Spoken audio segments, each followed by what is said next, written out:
So parang there's really an attempt get to exploit, to take advantage of people's real feelings of discontent and trying to turn it into outrage against the whole establishment and for you to no longer trust anyone but these voices telling you na, hey, join our side kasi ito yung solution. Ito yung nakikita naming way forward. So parang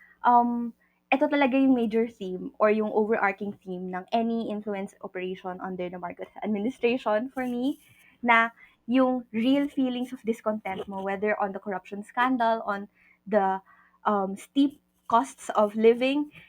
it's really going to be exploited by a certain side, a certain group so that you could eventually believe that there is a general loss of trust in the current administration or government. And of course, for this to be turned or converted into political support